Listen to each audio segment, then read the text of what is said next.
as jy jou Bybel saamgebring het, ons het twee gedeeltes waaruit ons gaan lees vandag, Kolossense 3 en Romeine 6.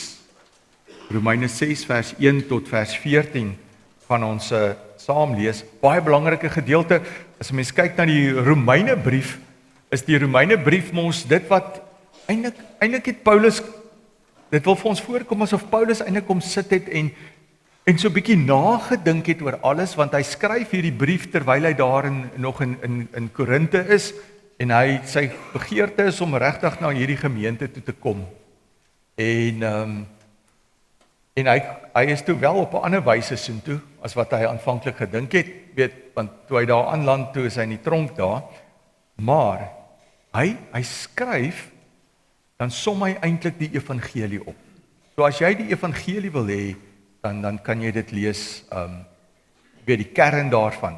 Lees die Romeine brief, en veral die eerste 11 hoofstukke, van 12 af is dit meer die praktiese deel. Goed, kom ons sit net so en dan bid ons eers saam. Vader, baie dankie vir alles wat U vir ons doen, dankie vir die genade, dankie dat ons in hierdie week ook die voorreg sal hê om ook Bybels te kan versprei hier in die Laagveld. Vader, ons bid vir elke Bybel wat uitgaan, ons bid dat U alreeds mense wat dit gaan ontvang, se harte sal aanraak, elke jong mens wat dit gaan ontvang, elke gevangene wat dit sal ontvang, in die hospitale, oralste, Vader, dat U hulle harte sal voorberei, ontvanklik sal maak vir die woord, dat hulle U liefde sal ervaar. En so kom bid ons ook vir oggend, dat U Heilige Gees net hierdie woord vir ons sal oopbreek. Dit is vir ons so belangrik, dat U ons sal toerus vir oggend, dat ons regtig die grootheid van U werking sal besef, van wat eintlik gebeur het in ons lewens, en dat ons dit sal begin uitleef. En daarom, as ons hier sit, dan stel ons onsself oop vir U werking. Kom en vervul ons opnuut vanoggend, dat ons U teenwoordigheid sal voel. In Jesus naam bid ons dit. Amen. Romeine 6 daarvan vers 1 af. Wat moet ons nou hiervan sê? Moet ons aanhou sonde doen sodat die genade kan toeneem? Beslis nie. Hoe kan ons wat dood is vir sonde nog daarin voortlewe? Of weet julle nie dat ons almal wat in Christus Jesus gedoop is, in sy dood gedoop is nie? Deur die doop is ons immer saam met hom in sy dood begrawe, sodat soos Christus deur die wonderbaarlike magstaat van die Vader uit die dood opgewek is, ons ook so 'n nuwe lewe kan lei. Aangesien ons met hom een geword het in sy dood, sal ons sekerlik ook met hom een wees in sy opstanding. Ons weet tog dat die sondige mens wat ons was, saam met Christus gekruisig is, sodat ons sondige bestaan beëindig kon word. Ons is dus nie langer slawe van die sonde nie. Iemand wat gesterf het, is immers vry van die mag van die sonde. Ons het saam met Christus gesterwe, daarom glo ons dat ons ook saam met hom sal lewe. Ons weet dat Christus, wat uit die dood opgewek is, nie weer kan sterwe nie. Die dood het nie meer mag oor hom nie. Hy het gesterwe en is eens en vir altyd vir die sonde dood. Nou lewe hy en hy lewe vir God. Julle moet dus altyd onthou dat ook julle vir die sonde dood is, maar vir God lewe, omdat julle een is met Christus Jesus. Moet dan nie toelaat dat die sonde nog langer oor julle heerskappy voer en julle begeertes van julle sterflike aardse bestaan laat gehoorsaam nie. Julle moet geen deel van julle liggaam in diens van die sonde stel as werktuig om goddeloosheid te bedrywe nie. Nee, stel julle in diens van God as mense wat dood was, maar lewend gemaak is, en stel elke deel van julle liggame in diens van God as werktuig om te doen wat God wil. Die sonde moenie meer baas wees oor julle nie, want julle staan nie onder die wet van Moses nie, maar onder die genade. Ek dink 'n belangrike vers, is almal baie belangrik, maar miskien net weer vers 11 vir jou lees. Julle moet dus altyd onthou dat ook julle vir die sonde dood is, maar vir God lewe, omdat julle een is met Christus Jesus. Lees tot sover. Ons sal later by Kolossense stil staan. Nou, ons praat baie oor die kruis.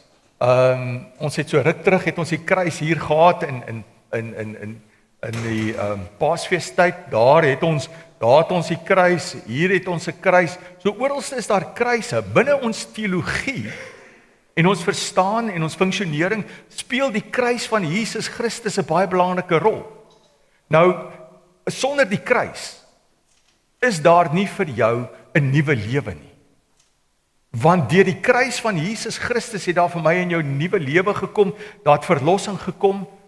Maar nou wil ek vanoggend vir jou sê, die Christelike lewe stop nie by die kruis nie. Want baie van ons leef so dat ons stop by die kruis, maar dit stop nie by die kruis nie. Dit gaan eintlik veel verder. Ons kan baie gesels oor die kruis en die impak van die kruis. Maar in terme van jou geestelike lewe wil ek vanoggend vir jou sê, dit gaan veel verder, want wat was na die kruis? Na die kruis was daar 'n leë graf gewees. Daar was 'n opstanding gewees. So die opstanding van Jesus Christus moet 'n reuse impak in jou lewe maak. Want sien, baie van ons kom by die kruis, en ons kom net by die kruis, en dit is asof ons stil staan net by die kruis. Ons vergeet dat daar, na 3 dae was daar 'n opstanding, en die opstanding moet 'n verskil in jou lewe maak. Dat jy anders te gaan lewe. So die vraag is nie vanoggend net, glo jy dat Jesus Christus opgestaan het uit die dood? Miskien moet ek dit vir jou vra. Glo jy dat Jesus opgestaan het uit die dood? Dat hy waarlik opgestaan het? Dat dit nie net 'n metafoor is nie, maar dat hy opgestaan het? Glo jy dit? 'n ander vraag aan jou is, maar as jy dit glo, leef jy dit? Leef jy soos iemand wat glo dat hy saam met Christus opgestaan het uit die dood? Nou ons gaan 'n bietjie meer daarna kyk. Wat beteken dit as ek saam met Christus opgestaan het uit die dood, en hoe moet dit my lewe impakteer? Maar die klem gaan vanoggend eintlik daaroor is die feit dat Jesus opgestaan het, en ek in Jesus Christus glo, en ek verbonde is aan hom. Watter impak het daardie opstanding op my lewe? Laat dit my regtig anders te leef. Sien, want as ek kyk na mense, dan is daar so baie mense wat by die kruis gekom het, en by die kruis gekniel het, en Jesus Christus het hulle lewe kom verander, menende, hulle het hulle sonde bely, hulle het hulle lewe oorgegee aan Christus. Maar dan moet ons nou verder leef. En dan is dit asof hulle nie lekker weet hoe om verder te leef nie. Hulle weet nie wat was die impak verder nie, dat Jesus Christus opgestaan het, dat hy die lewende God is, wat aan die regterhand van die Vader sit, dat hy die Heilige Gees gestuur het. Hulle weet nie wat die impak daarvan is op hulle lewens nie. En dan aan die einde van die dag sien ons maar net, dat Christene, kinders van die Here wat by die kruis gekom het, maar leef soos die res van die wêreld. En as jy hulle twee langs mekaar sit, kan ek nie die verskil sien in hulle gedrag en in hulle optrede en hulle denke nie. Hulle leef soos die res van die wêreld. Terwyl die skrif sê, ek en jy moet anders te leef as die res van die wêreld. Want sien, as ek by die kruis stil gestaan het en ek weet van die opstanding, ek glo in die opstanding, maar dan kom ek en ek het nog my ou gewoontes. Ek mag nie meer ou gewoontes hê nie. Ek voel weer vasgevang in dieselfde ou patrone.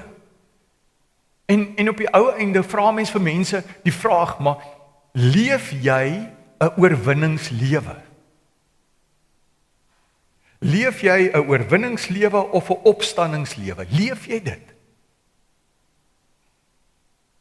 Kan mense uit my en jou lewe sien dat jy 'n oorwinningslewe leef? Dat jy 'n oorwinning oor die sonde leef? Kan hulle dit sien? Net interessant, Romeine 5 vers 21 sê vir ons die volgende: die doel was dat Soos die sonde deur die dood heerskappy gevoer het, sonde het gekom, dit het dood veroorsaak, die verhouding tussen my en God is nie meer dieselfde nie. Toe sê hy, maar toe kom genade. In daai vers sê hy, toe kom daar genade. En genade, deur genade, het daar vryspraak vir jou gekom. So deur genade is daardie oortredinge van jou vergewe, is daar vryspraak gekom. En dan sê Paulus in Romeine 5 vers 21 vir ons, dan moet jy leef binne daardie heerskappy. Want genade deur vryspraak. Jy moet leef in daardie heerskappy. So dit moet jou denke dan begin verander. Maar neem gou 'n oomblik en evalueer gou jou lewe. Tot watter mate leef jy 'n oorwinningslewe, 'n opstandingslewe? Tot watter mate is dit sigbaar verander? As jou lewe langs 'n wêreldlingse lewe geplaas word, kan hulle 'n verskil sien. Is dit aangenaam vir hulle om met jou te doen te kry? Ons het vanoggend gehoor van die liefde van God. Leef jy die liefde van God uit? Want die wêreld leef nie die liefde van God uit nie. Hulle leef liefde dalk op 'n ander vlak, maar leef jy God se liefde uit? Want dis waar die verskil kom. Weerspieël jy Christus se oorwinning in die wyse waarop jy goed hanteer wat na jou kant toe kom? In die wyse waarop jy oor goed dink? Leef jy vanuit jou vryspraak uit? Want jy sien, sommige gelowiges is soos iemand wat uit die tronk uit vrygelaat word.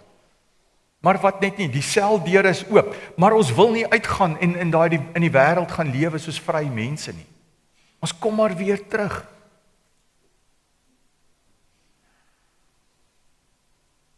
Hoekom sien ons nie transformasie in baie gelowiges se lewens nie? Hoekom sien ons nie altyd die oorwinningslewe of die opstandingslewe nie?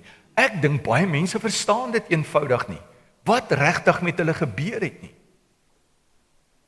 Want jy sien, dis nie net die kruis met die ontvang van vergifnis nie. Dis waarby ons baie stil staan en is 'n baie belangrike deel van ons verstaan, ons teologie. Om vergifnis te ontvang, die kruis, om weer versoen te word met Christus. Dis nie net dit nie. Maar dit gaan oor die oorwinning wat behaal is ook. En dat jou lewe daar verander het. So jy het nie net vergifnis ontvang nie, jy het 'n nuwe lewe ontvang. Onthou julle, ons het al gepraat oor Efesiërs 2 vers 10, wanneer Efesiërs 2 vers 10 vir jou sê, God het jou kom nuut maak, hy het jou kom verander, dan sê hy het jou binne-in kom nuut maak, hy het jou anders te kom maak. Jy is nie meer die ou jy. Toe hy jou kom nuut maak het hy vir jou alles binne in jou gegee wat nodig is. Toe hy jou kom nuut maak het, toe kom gee hy vir jou die Heilige Gees binne in jou. En dis die volledige Heilige Gees wat jy het. Maar die ding is, jy moet nou, omdat jy 'n opstandingslewe begin leef, moet jy toelaat dat die Heilige Gees jou begin beheer. En die probleem is, ons doen dit nie altyd nie. Romeine 6 het vir ons gesê, jy is saam met Christus gekruisig, begrawe en opgewek. As ek saam met hom gekruisig is, beteken dit dood vir my sonde, dat ek my lewe oorgegee het. Ek is begrawe, so ek was dood gewees, maar ek het ook opgestaan. In Kolossense 2 skryf Paulus, ons het 'n verbondenheid aan Christus. Ons is dus in hom. Nou wil ek vir jou sê, maar as ons praat oor verandering, dan sal jy sê, maar toe ek by die kruis gekom het en my lewe oorgegee het, ek lyk nog dieselfde. Ek het nie mooier geword of iets nie. Ek lyk dieselfde. En ek dink dis waar mense begin sukkel in terme van verandering en opstandingslewe. Onthou, wanneer ons oor die goed praat, is dit nie, dis dit wat hier binne-in gebeur. Hier binne-in het iets verander. Hier binne-in het die Heilige Gees gekom wat nou in jou is, wat jou nou moet begin beheer. En jy moet oop wees vir sy werking, sodat hy dit kan doen. Jou gees was dormant gewees, voordat jy tot bekering gekom het. En toe jy tot bekering kom, toe bring God lewe daarin. En sê hy, goed, my kind, as jy by die kruis kom, en jy buig voor die kruis, dan verander ek jou lewe. Jy word nie fisies buite verander nie, maar hy sê ek maak jou 'n nuwe mens. So wat beteken dit? Hy sê, ek plaas nou in jou die potensiaal om regtig te bereik wat ek vir jou wil bereik. So ek en jy het die potensiaal, ek en jy het alles wat nodig is om die opstandingslewe te leef, om in oorwinning te leef. Ek en jy het dit alles. Ek en jy het die werking van die Heilige Gees binne in ons. En wanneer die Gees in ons kom, is dit soos wat Esegiel 37 sê. Julle ken daai gedeelte van die beendere, die dooie beendere wat in daai laagte gelê het, en die lewe wat weer in daai beendere ingekom het. Jy was dood gewees, ek en jy. Maar by die kruis van Christus het daar weer lewe in ons gekom. En daardie lewe is deur God. Ek en jy kan nie 'n opstandingslewe leef met 'n grafmentaliteit. Hierdie is nie net 'n teologie nie. Dit word eintlik jou identiteit. Jy weet, ons gebruik baie die voorbeeld van die skoenlapper, die rispe in die skoenlapper. As jy 'n skoenlapper is, dan is jy anders. Jy kan nie meer kruip soos 'n rispe nie. Jy leef die nuwe identiteit. Jy's 'n nuwe mens, ek en jy's 'n nuwe mens, daarom leef die nuwe identiteit. Ek groei in die nuwe identiteit. Dis wat belangrik is. En ons gaan by Pinkster nog verder daarby stil staan ook. So Kolossense 3 sê vir ons net baie duidelik, Kolossense 3, die bekende gedeelte, wat net sê, daar vers 1, aangesien julle saam met Christus uit die dood opgewek is, so ek en jy is opgewek, ons het 'n opstandingslewe, moet julle strewe na die dinge daarbo. Want dis nou wat die nuwe mens doen. Gaan nie meer oor die aardse goed nie. Ek strewe. Ek moet toelaat dat God my denke vul, dat ek die sensitiwiteit kry vir die werking van die Heilige Gees. Rig julle gedagtes op die dinge wat daarbo is. So hy sê, belyn jou gedagtes met Christus. Laat Christus se denke nou my denke word. Rig julle gedagtes op die dinge daarbo en nie wat op die aarde is nie. Want julle het gesterwe en julle saam met Christus verborge in God. Dis wat hy vir ons sê. So wat sê hy vir jou nuwe lewe? Hy sê, as daar bitterheid is, dan moet dit sterf. As daar onreinheid is, dan moet dit sterf. Trots moet sterf. Ek en jy mag nie, hoor mooi vanoggend, as nuwe mens, mag jy nie onderhandel met die sonde nie. Ek mag dit nie bietjie toelaat nie, ek mag dit nie koester nie. Romeine 8 sê vir jou, die Heilige Gees is juis binne in jou gegee, want hoe kry jy oorwinning oor die sonde? Deur die krag van die Heilige Gees. En ek het so ruk terug daaroor gepraat. Jy kan nie oorwinning oor die sonde kry deur eie krag nie. Jy gaan hoe hard probeer, jy gaan dit nie reg kry nie. Dis deur die Heilige Gees kan jy oorwinning oor die sonde kry. Hoekom? Hoe? Want jy leef in heerskappy. Christus het die sonde oorwin. Die sonde wat 'n mag is.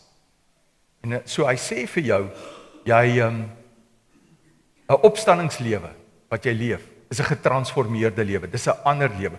Ek het 'n voorbeeld vanoggend hier saamgebring. Sê nou hierdie is jou lewe. En as ek kom in hierdie skottel indruk, en wat ook al in hierdie skottel is, dit suig hierdie spons op. Want hy kan net weergee wat in hierdie skottel dan nou is.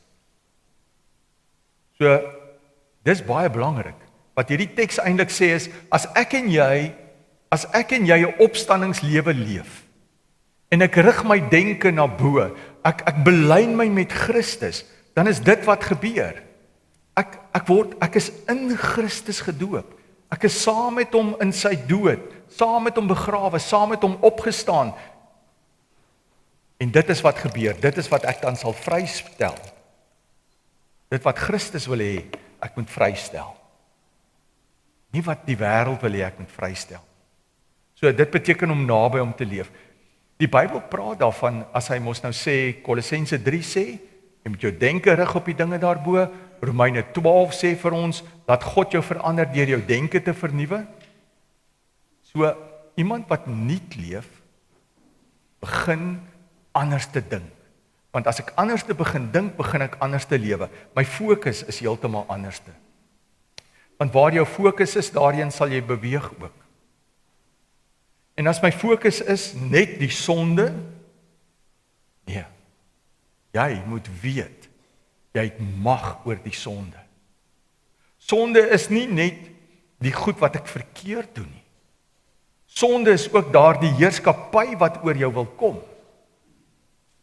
Maar nou is jy in Christus wat reeds die sonde oorwin het. Daarom leef jy reeds vanuit jou oorwinning uit. Wat beteken dit prakties vir ons? Ek dink as nuwe mens moet jy jou identiteit glo.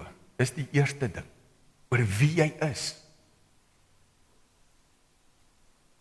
Om aanhoudend daaroor te dink, om vir die Heilige Gees te vra om dit aan jou te openbaar. Want dis hoekom hy vir jou gegee is, om jou te help om die nuwe lewe te leef.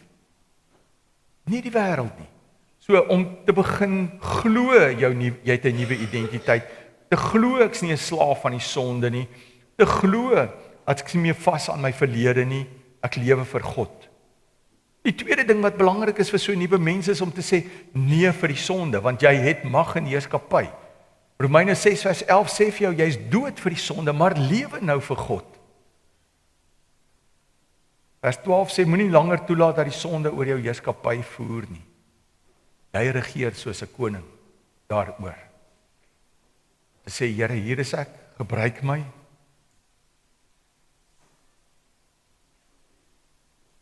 Sien, baie van ons leef soos daai ding van die arend tussen die kuikens. Die arend wat tussen die kuikens uitgebroei het. En vir 'n lang ruk leef hy soos 'n kuiken. Tot op 'n dag wat ek kan sien, maar my vlerke is 'n bietjie groter as hierdie ander boeties en sissies van my. En as hy dit so begin klap, dan styg hy op. Maar hy het die keuse. Hy het alles hier binne in hom, maar hy het die keuse om soos 'n kuiken te kan leef, of dan te kan begin vlieg, soos 'n arend. Jy het alles binne in jou, om te vlieg soos 'n arend. So moenie leef soos 'n kuiken nie.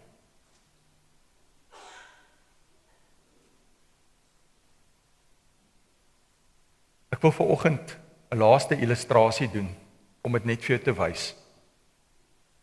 Het ek 'n glas. Nou het jy vanoggend alles gehoor wat ek gesê het. Ek het 'n glas, hy's leeg. Dis so 'n paar druppels. Ek moes my eksperiment toets. Hierdie glas is leeg. Hierdie glas stel jou lewe voor.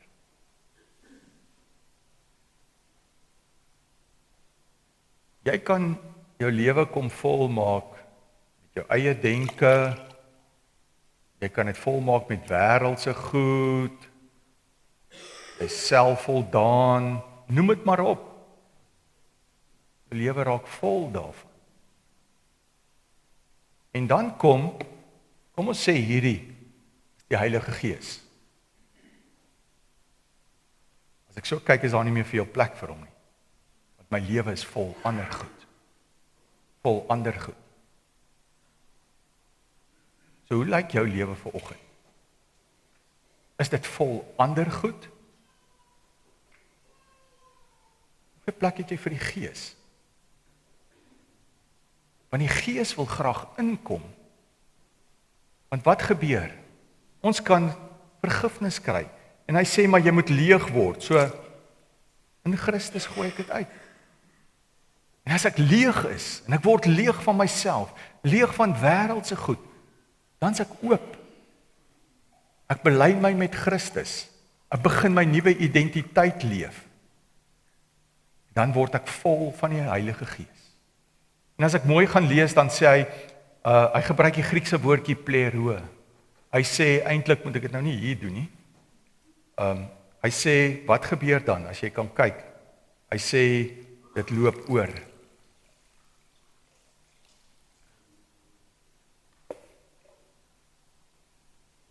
So ek loop oor van die werking van die Heilige Gees, maar ek moet oop wees daarvoor. Christus het vir jou gesterf, Christus het vir jou opgestaan, sodat jy 'n oorwinningslewe kan leef.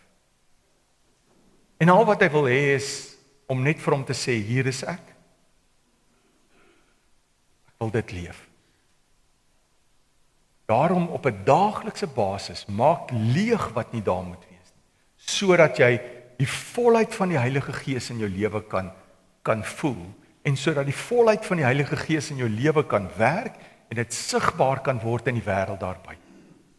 Dit is so eenvoudig soos dit. Wanneer ek in 'n donker vertrek instap, en ek sit die lig aan, hoef ek nie te verduidelik, nee, nou sit ek die lig aan, en so. Nee, die aksie van die lig wat kom, sê wat het gebeur. Mense moet net na my in jou lewe kyk, en ietsie van Christus se opstanding kan ervaar. En dit is wat belangrik is, wat ek en jy dit gaan leef. Sluit af, en ek vra vir jou, dink gou mooi, waar leef jy nog soos 'n gevangene, terwyl die deure oop is?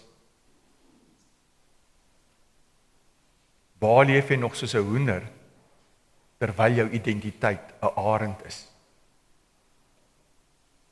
Waaraan hou jy nog vas, terwyl God vir jou sê, laat gaan?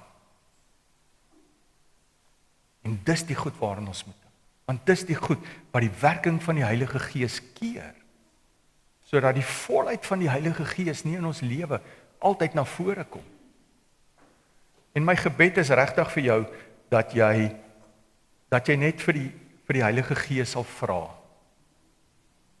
Hier is ek verstaan nie al die goed nie, maar kom help my, tree vir tree, begelei my, kom openbaar hierdie goed aan my. As ek in my stilte tyd, so kom ons sitkamer het, jou sitkamertyd, wanneer jy daar met God spandeer, jou tyd spandeer, vra vir die Heilige Gees, om die woord aan jou oop te baar. Ons sê mos, wat sê ons oor die woord?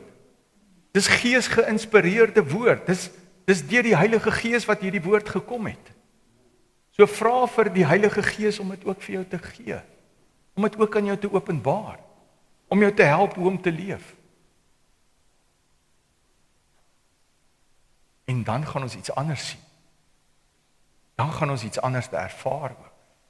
Dan gaan ons die vrug van die Gees begin sien. Ons gaan die werking van die Gees begin sien, en nie meer mense werk. God se grootste begeerte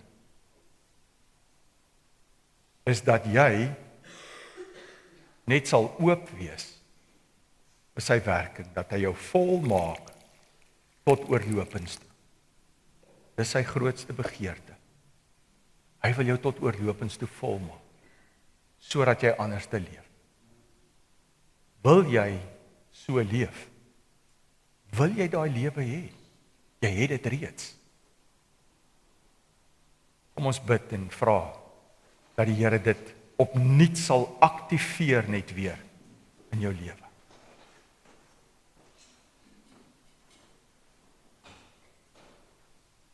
Vader, ons kom bid vanoggend en vra dat U deur die werking van die Heilige Gees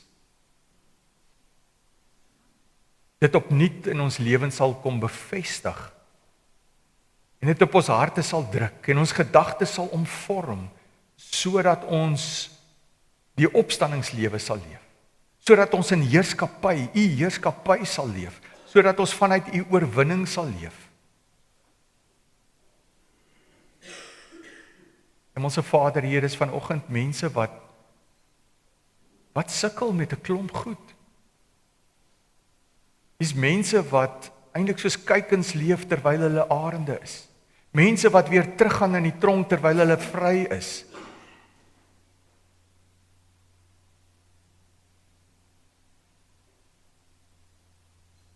Here, ons buig net voor U neer en vra dat U kom vat wat nie deel van ons lewe moet wees nie.